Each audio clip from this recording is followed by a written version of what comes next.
Hi, my name's Kim. I'm an East Asian medical provider, and I am licensed, certified, and educated through one of the top Chinese medical schools. And one of the things that is really important in Chinese medicine is nutrition. And today I have the awesome opportunity to talk with somebody who's doing something really special in the food industry.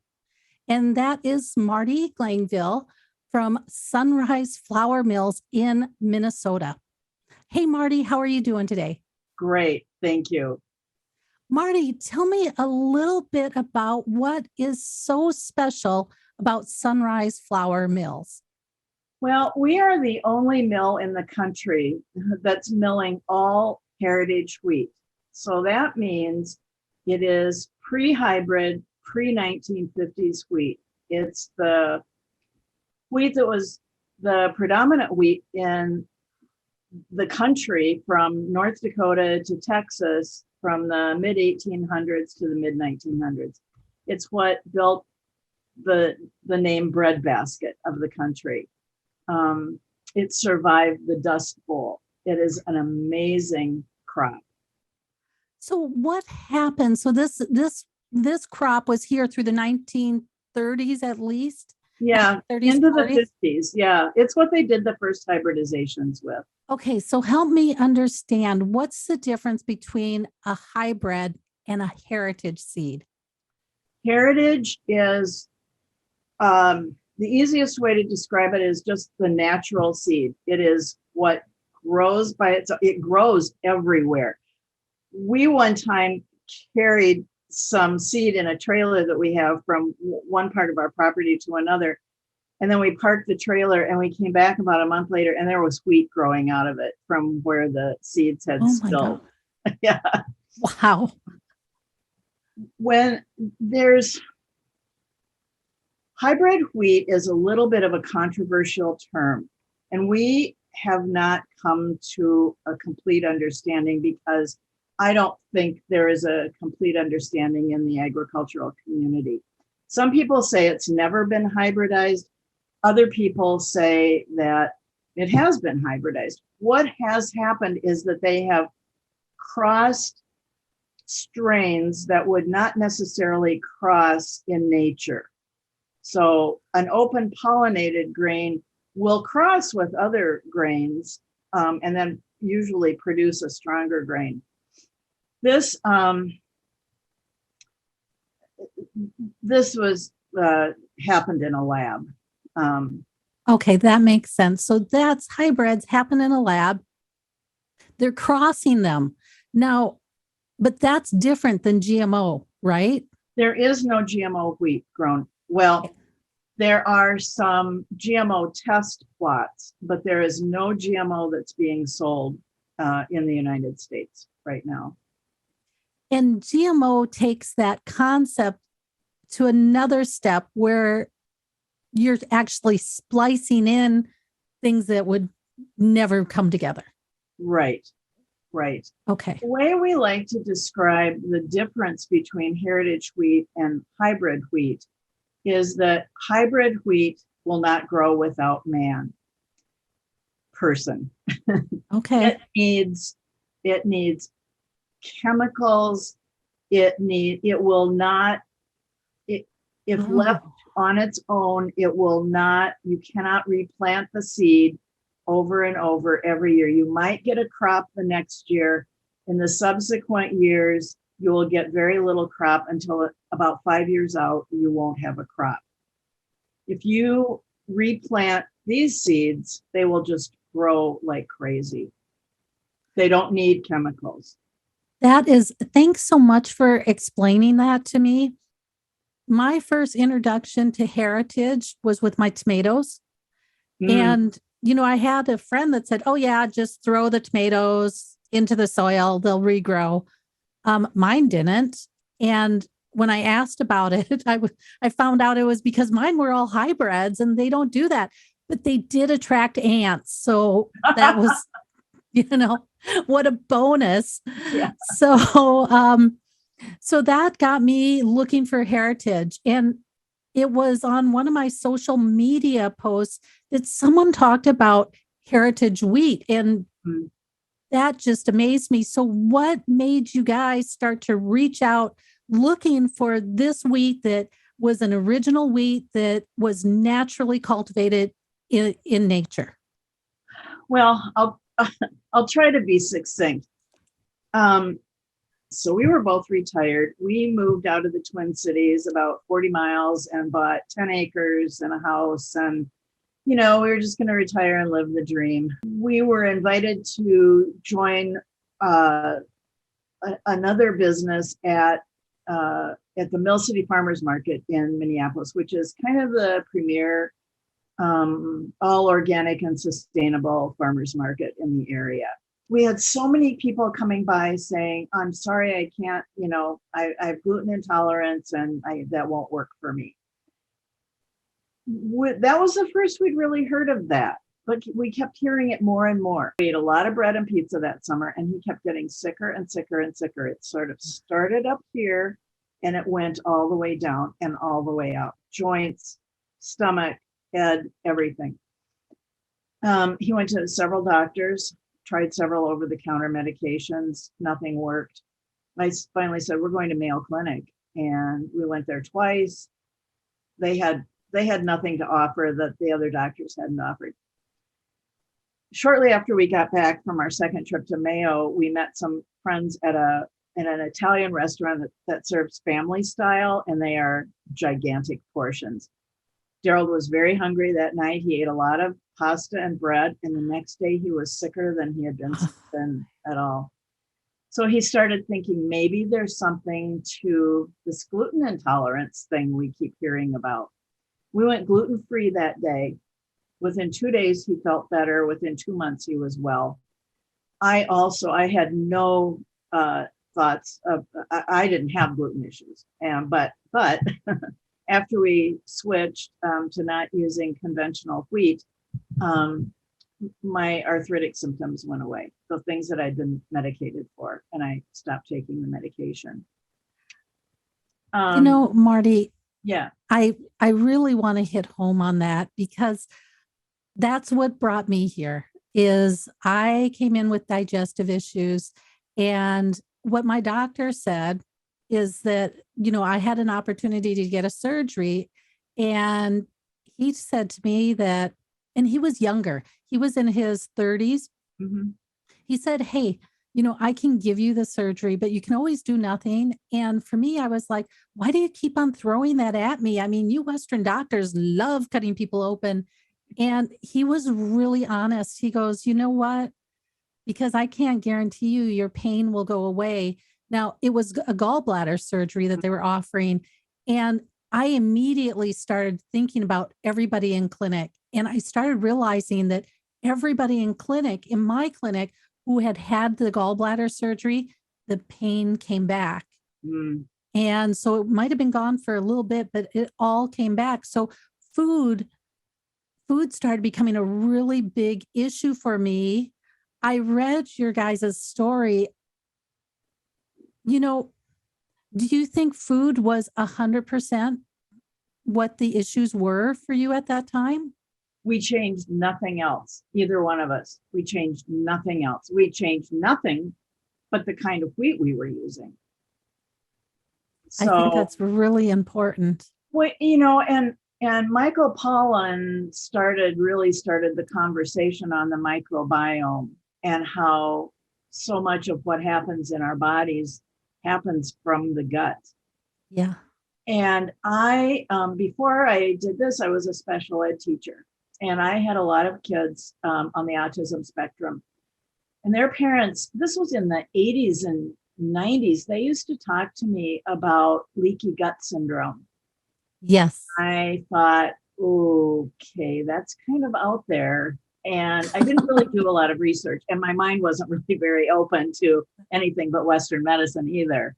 And so I just thought, okay, well, fast forward to reading things that Michael Pollan and others have written. Leaky gut syndrome does seem to be a real thing, not just in people with autism. from what we've read, one of the major contributors to the gut opening up, and by opening up, I don't mean like it's opening up, it's microscopic little openings that are happening. But conventional wheat seems to be one of the biggest contributors to that. You and I, Martha, you and I, we came from a generation that still had real foods, and I'm going to call real foods things that haven't been hybrid, haven't been GMO'd, that aren't fed through just antibiotics and fake foods. Yep. We grew up in a world that didn't have that. And the kids today, they don't have that luxury, and they're not made aware of how these foods affect them. And I think what really shocked me is just how many of them have digestive issues. Yes, that they have headaches and they have joint pain. We always tell people that we didn't eat organic because we didn't have to. Everything was organic. So I've got a question for you. You guys started your mill in 2007. Yes. Now you started it, you didn't buy somebody else's mill, you started from scratch. And we were doing, it's the old story. We were doing it out of our garage, and we switched to once Gerald found out what was wrong with him, and that the wheat made all the difference. We had eaten gluten-free for about 3 months, and that wasn't doing it for us. And so it's hard. Yeah, it's really hard, and it doesn't have a lot of flavor. And he did a lot of research, and he connected with a person that he had known previously, who has a bakery in Asheville, North Carolina. And he's the one who put him onto heritage wheat, and the turkey red variety in particular. And so when we started out, Gerald would drive around the country talking to farmers and trying to buy what little they had. So he might get a truckload here, and I don't mean like a semi truckload. I mean like, your pickup truck. Yeah, here and there. And we kind of cobbled everything together. And now we get 1 to 2 semi loads a week delivered.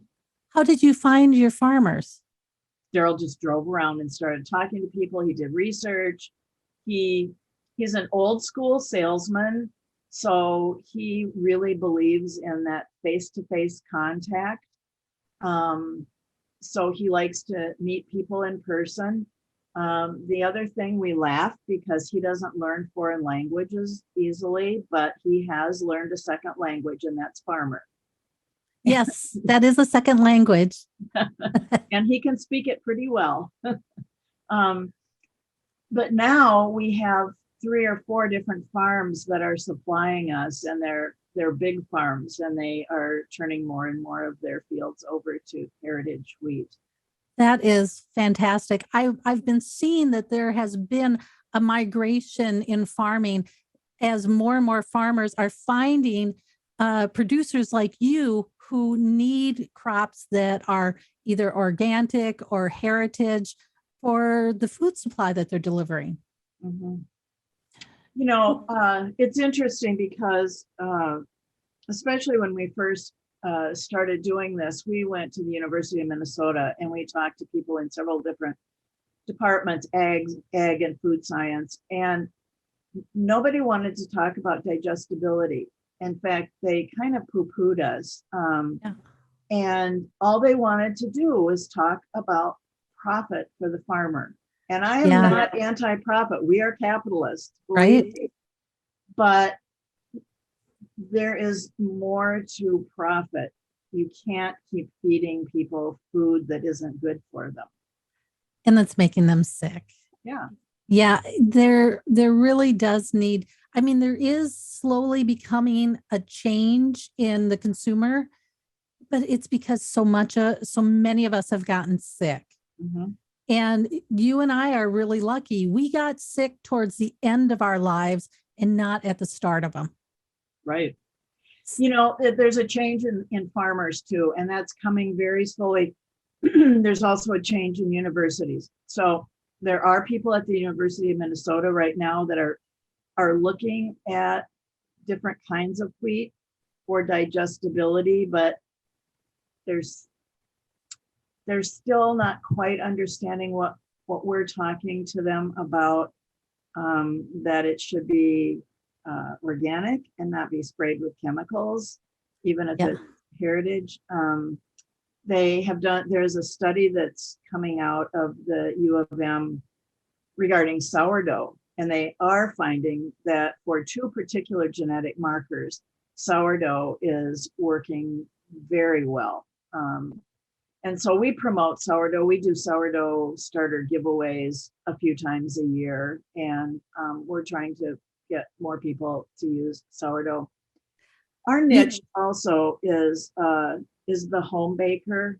So we're not going after, Target and Walmart and places like that. A big portion of our business is e-commerce, and we really, really want to get the home baker baking again.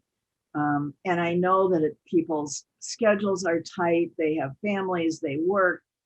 So we're coming out with 4 mixes in a few weeks that we hope will encourage more home baking, because you do have to, take it out of the package, and you have to add an egg, and you have to add some liquid, and you are baking, but it's not like baking everything completely from scratch. So we're really working on the home baker and the moms and dads who want to bake with their kids. And it's interesting, a lot of our customers are sort of in my age group.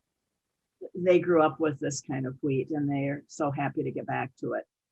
So what I really wanted to talk to you about is your products, because I actually tried them. I had ordered a number of them. In fact, I just put another order in because I want to try your corn, because I love polenta. I ran into that by accident when we were on vacation.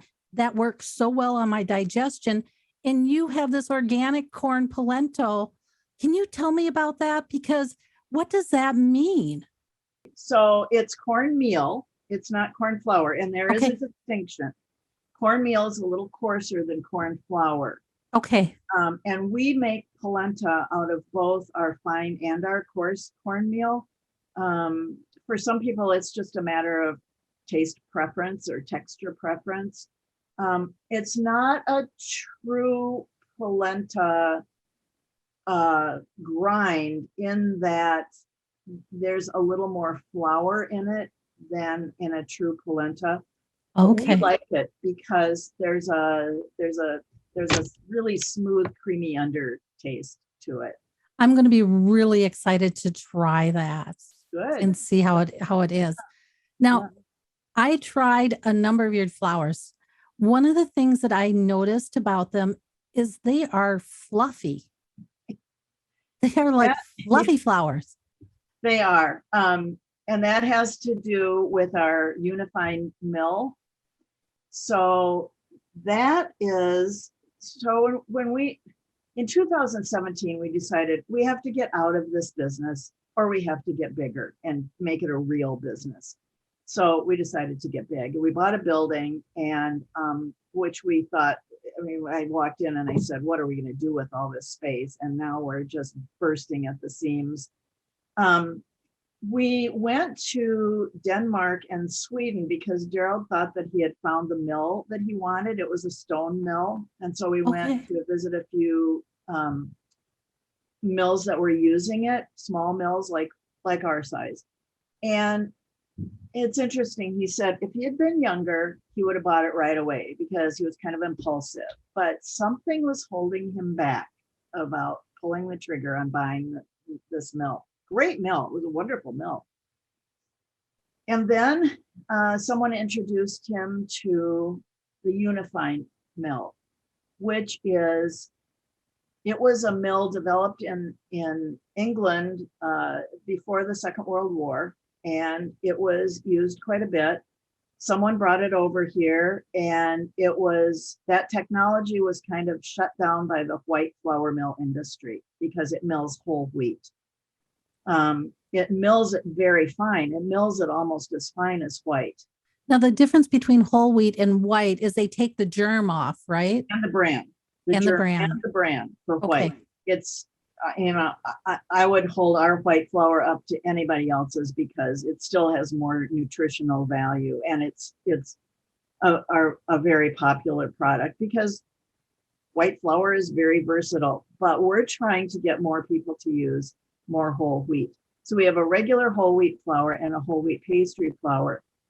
There are only, when we started out, there were only 5 of these mills in the country.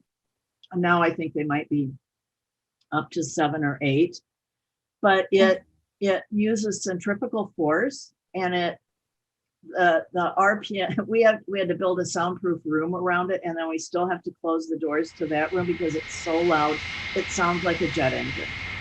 Okay. When it's starting up. It smashes the grain. Again, there are little stainless steel projections on the inside, and it twirls so fast, and it smashes the grain against those. And so it just comes out so fine. And you can use whole wheat. Well, I use the whole wheat pastry flour for almost everything I bake, and I use it just 100%, and I love it. A lot of people have more trouble doing bread with 100% whole wheat, but we recommend mixing it with, a white or the bread blend, and so you can get more nutrition and more flavor. I didn't realize that process was about grinding whole wheat, and that those stone mills. Now, we actually have a grist mill about 8 miles away from me that does grind in the summer, and it's a stone, and they literally and I thought that all mills were like that. So this whole Unifine process is something new to me. I didn't know that we had to do it differently at a different time. Most people aren't aware of it, and there's nothing wrong with stone ground wheat. It's just that you can't. The whole wheat is not as versatile from a stone mill as it is from a Unifine mill. What do you mean? That's because in stone grinding, there are really obvious bran pieces. You can see those bran pieces. And what happens when you're baking with a flour that has those big bran pieces, especially if you're baking bread, as the dough and the yeast or the sourdough, whatever you're using, as that's starting to work and create CO2 in the dough, the bran pieces will cut those little bubbles, and so you won't get as much of a rise. Oh, how interesting! You have a flatter loaf of bread. With the Unifine whole wheat, you can see the bran pieces, but they're just little teeny tiny. It almost looks like little specks of darker wheat, which it is. I mean, but it's all as fine as the white parts of it. So those bran pieces don't cut the gluten as it's developing. I just noticed your wheat was really fluffy. The other thing that I noticed is this wheat was so much more accepting of ingredients than any other wheat I've ever worked with. I would put the ingredients in, and it's almost like your wheat has this life of its own. It's so engaging with the ingredients. That's an interesting thing that you said, because one of the ways that we differentiate heritage wheat from modern conventional wheat is that heritage wheat is alive.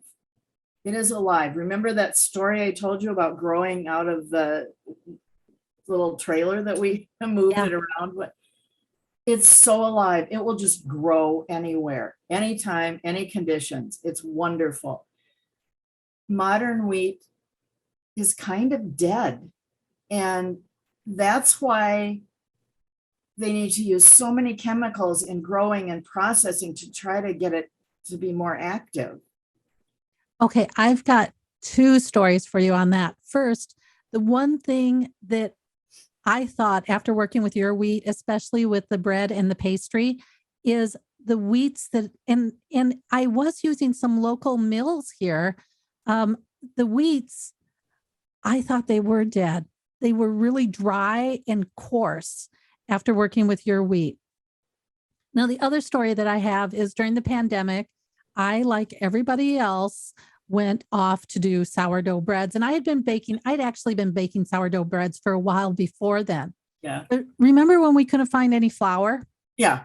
Oh, we had flour when nobody else did. I wish I would have known that, because I ended up getting one of the big brand flours, Marty. And this is what really, it took me a long time to figure out what the heck happened here, because I didn't understand it. But I used one of the big brand bread flours and it killed my sourdough. I couldn't bring it back. Even when I could get local mill, I couldn't bring it back. It was dead. And local's great. We love local, but local doesn't mean that it's better. It doesn't mean that it's heritage. Local can still be conventional. It's definitely not heritage. It's very interesting. We went to a conference a few years ago at Washington State, which is actually the same university that retooled the Unifine mill when they kind of brought it back out of retirement. Washington State's big on ag.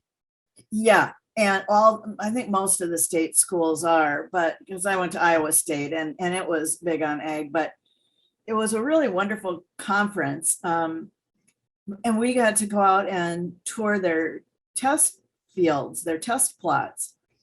And you could look over everything. And there were many different colors, for one thing, which was lovely.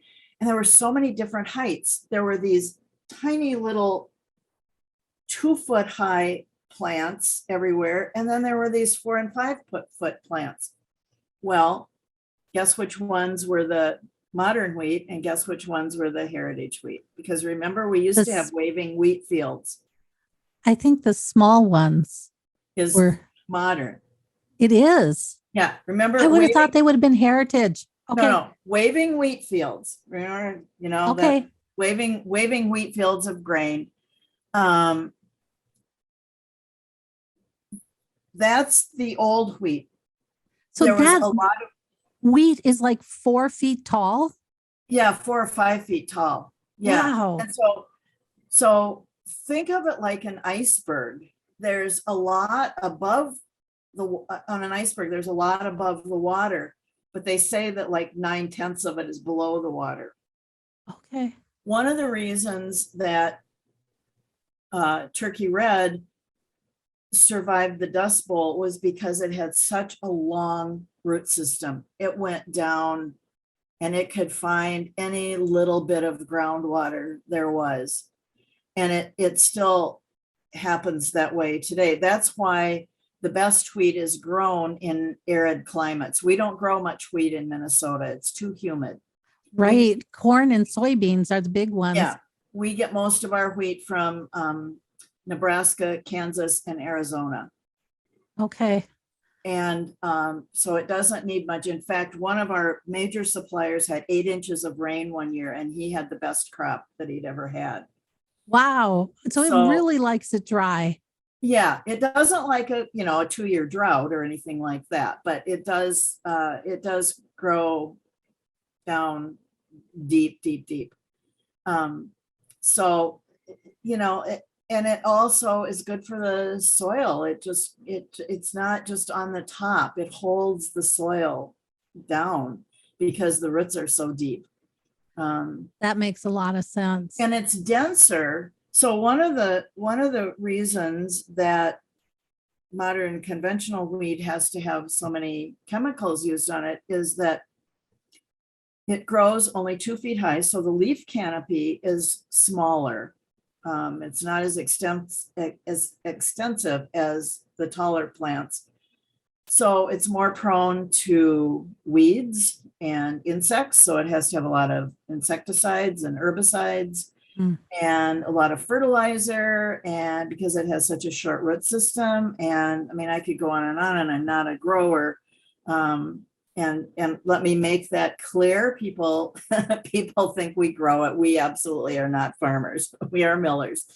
But we've learned a lot about growing wheat over the years. And so there, you know, the deeper you go into it, there are just more positive advantages to a heritage wheat. Well, so I did your whole wheat flour, Whole and wheat or whole wheat pastry? I'd have to go up. I think I did the whole wheat. I Okay. didn't do the pastry flour, but I did use it to make uh to make the shell for pie. Yeah.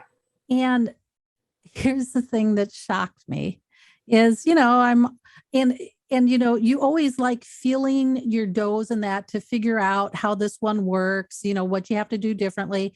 And, pretty consistently, I use less flour with yours, and I have to watch my ingredients because you can overdo your ingredients. So, I was playing with that, and then, I laid out the cake flour and rolled it out and made my pastry, put it in the oven to pre-cook it, brought it back out, filled it up, put it back in the oven and cooked it. And I wasn't even aware that I had missed this, but all of a sudden the house started getting filled with that super sweet fragrance of pastries that I remember when I was a kid, and I haven't Yeah. smelled that in years. Yeah. I was Yeah. I was floored. What is that? That was so amazing. A And it was lot that of amazing people tell tasting. us, a lot of people tell us that when they use our flour, it takes them back to their mother or their grandmother and what they made and what their houses smelled like. And Yeah. yeah, It's it's, so fragrant and it's so sweet. yeah.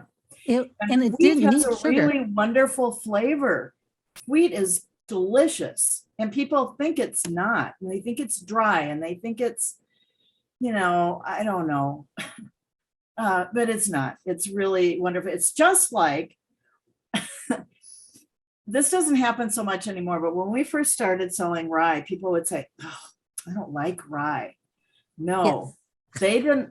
They didn't like caraway seed, which all rye bread used to have caraway seed in it, but it doesn't Oh, anymore. Rye is okay. very wonderful and nutty. The other thing I noticed when I was reading through your blogs and stuff, it was that your husband, he was looking for that crunchy outside and that soft inside. Okay, that was wild because when I did my sourdough, I really had to figure out my oven and everything to get lucky to get that really crunchy outside. Your dough consistently gives me that crunchy outside and this super soft center that I can't remember getting that except when I was growing up. Yeah. Do you use a Dutch oven when you bake? I didn't do a Dutch oven on the bread. I do it on my sourdough. I use the Dutch Yeah, ovens. on your sourdough. Yeah.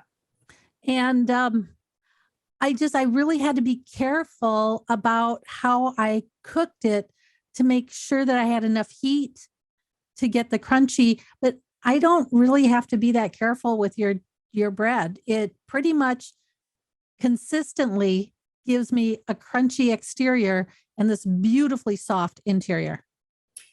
Because it's always the same grain. It may have a few different properties from season to season, but you know what they do with commodity wheat is that they, well, first of all, we ask commodity farmers if they know what happens to their crop after it's harvested, and they say, well, yeah, I take it to the elevator. Well, then where does it go? I don't know. Well, it goes to some of the big mills, and it's all mixed in together, Yeah. and they take it apart. I can't even imagine how they do this, but they take it apart down to the minutest little characteristic. And they have they keep it like that. And then when they want to make this, they pull from here and from here and from here, and they put the little dough conditioner in, and they put this in, and they put that in. And, that's like kind of a simplified version, but that's kind of how conventional modern wheat is made. That makes sense because it's inconsistent. The delivery is very inconsistent and it's unpredictable. Mm-hmm. You're right. And that was after my fourth loaf of bread. I'm like, this is getting really predictable. And I know on this third one that I kind of messed up here, and yet it's still delivered for me. And we tell people, people get upset. We have a Facebook group called Baking with Heritage Grains, and it's absolutely wonderful. I love it so much. I check it 2 or 3 times a day. The people who are in that group are so amazing. They're encouraging. They ask questions. They answer questions. And so many times people will say, oh, I was a new baker and this group really helped give me confidence in my baking. But what we often say is, if your loaves don't turn out, if they're not beautiful and perfect, don't worry about it. Eat it anyway. It'll taste good and it'll be good for you. And you said something about the feel of your dough, and that's really what we want people to learn, is that sourdough baking is very intuitive. Because the dough reacts to the change in seasons, especially. So when it's right now, it's harder for us to get a dough that we like as well as in the winter and in the summer. And then in the fall again. So when you're going from that cold to hotter, you're going from hot to colder, then there's a lot of variables in that. Did you know that sourdough will react to the humidity that's outside your house, even if you have your air conditioning on? Does it really? Yeah. Really? Because your air conditioning really only makes the ambient temperature comfortable if you're not doing too much. So you probably don't have hot and humid days like we do, but not so much the humidity. The humidity in Minnesota is insane. Yeah, and it's getting more insane. But so, I will, I'll be going somewhere. I'll take a shower. It's, 95 degrees and 95% humidity outside, but I have my air conditioning on and it feels pretty good. So I get out of the shower, get dressed, and, putting my makeup on, doing my hair. And by the time I'm finished with that, it's like I need a shower again. Right. The humidity. And that's because the air conditioning only pulls some of that humidity out of the air. And so Daryl says that every time you bake a loaf of sourdough bread, it's a new chemistry experiment. I think he's right. I think almost all bread, it's a new chemistry experience. I just have to say that this heritage wheat, it participates in the baking process. It does. And it saves you even when you didn't quite deliver your end. Well, and that's why even if it doesn't look beautiful, it still always tastes good and it's good for you. And so, we still have loaves that don't come out beautiful, he can bake. So he's our baker. And our basic recipe bakes 2 loaves at a time. And so he will usually bake 2 loaves at a time. Side by side, they may not look the same. Can you freeze your bread? All the time. Okay. All the time. How long do you keep them frozen? We try not to keep them probably more than 3 months, but, and we like to give a lot of bread away.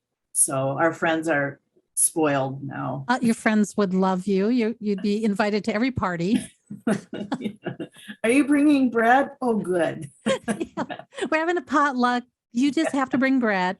Well, and actually it's kind of easy for me because I don't bake the bread. So all I do is go to the freezer and pull out a loaf. That's fantastic. So now tell me again, what is the name of the Facebook group? Baking with Heritage Grains. Baking with Heritage Grain on Facebook. Now we can order your products at Sunrise. What is your It's your www.sunriseflourmill.com, FLOUR, because some people try to do FLOWER and then they wonder why they can't get through. okay. So it is sunriseflourmill.com. Yep. Okay. Yep. Yeah. And it's you guys are quick on shipping. We are. And if you get your order in by 2:00, it usually goes out that day. 2:00 Central Time. Marty, I really want to thank you for doing these heritage flowers for us. And, you know, it really is such a help for me, you know, with my digestive issues. I am just really grateful for this. You know, whole wheat was the one wheat that I couldn't touch except with your wheats. Interesting. So, you know, it made a huge change. And just, you know, the fact that when I have it cooking, my favorite is to bake and to smell the baking in the house, and that it can bring me back to when I was growing up. I mean, what a rare treasure that is. That's wonderful. You know, when we decided to get bigger, I said to Daryl, you know, we have all these people who are saying you can't go out of business because I can eat wheat again, and I can eat bread, and I can, you know, bake and yeah, so that's kind of why we did it. And selfishly, I mean, it's what we eat, and it's all he can eat for sure. And if I ate too much of it, of regular wheat, I couldn't do it. So wow, yeah. thank you so much. Thank you for letting me talk to you.